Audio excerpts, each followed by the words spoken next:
अस्सलाम वालेकुम viewers, students platform में खुश आमदीद। PSY 511 के लेसन नंबर 21 के साथ हाजिर हूँ। Environmental changes and stress. सबसे पहले तो हम यहाँ से देखते हैं, स्ट्रेस को डिफ़ाइन करते हैं। थ्योरेटिकल पर्सपेक्टिव्स क्या हैं स्ट्रेस के। जब माहौल के अंदर तब्दीली आती है तो वो इंसानों पर भी चेंजेस को एग्जर्ट करती है।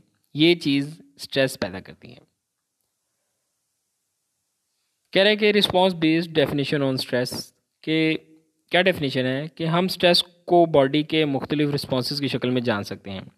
जब लोग परेशान कुन हालात का शिकार होते हैं तो उनके कुछ फिज़ोलॉजिकल प्रोसेसेस होते हैं जिनमें तब्दीलियाँ शुरू हो जाती हैं। मिसलन हार्ट बीट बढ़ जाती है, स्किन की इलेक्ट्रिकल रेजिस्टेंस के अंदर तब्दीलियाँ आना शुरू हो जाती हैं। हम इसको स्ट्रेस के तौर पर समझ सकते हैं। मसलन एक बंदे का हार्ट रेट नॉर्मल लेवल से बढ़ जाए तो हम कह सकते हैं कि वो बंदा जो है वो स्ट्रेस की हालत में है। Objection to response based definition.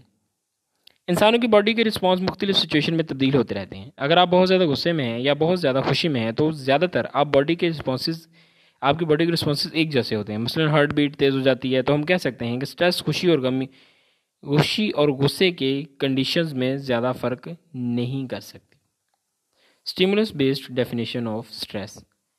हमारे माहौल में आने वाली चेंजेस भी स्ट्रेस हो सकती हैं। माहौल में अगर गर्मी का लेवल बहुत ज़्यादा बढ़ गया है तो इंसान में डिस्ट्रेस पैदा हो जाती है। दरअसल माहौल के अंदर मौजूद मुख्तलिफ स्टिमुलाई के अंदर तब्दीलियाँ आना शुरू हो जाती हैं जो कि स्ट्रेस का बायस बनती हैं। मसलन किसी चीज़ की नॉइज़ बहुत ज़्यादा हो तो आप कहेंगे कि नॉइज़ बहुत ज़्यादा स्ट्रेसफुल है। Problems with stimulus based definition. एक तरह की स्टिमुलाई हो सकता है कि एक बंदे के लिए प्लेजेंट हो और वही स्टिमुलाई दूसरे बंदे के लिए अनप्लेजेंट हो। एक बंदे को बहुत ज़्यादा लाउड म्यूज़िक पसंद हो और हो सकता है वही म्यूज़िक दूसरे बंदे के लिए स्ट्रेस पैदा करे। तो ये था हमारा लेसन PSY 511 का लेसन 21। मिलते हैं जल्दी नेक्स्ट लेसन के साथ। टिल देन टेक केयर, अल्लाह हाफिज़।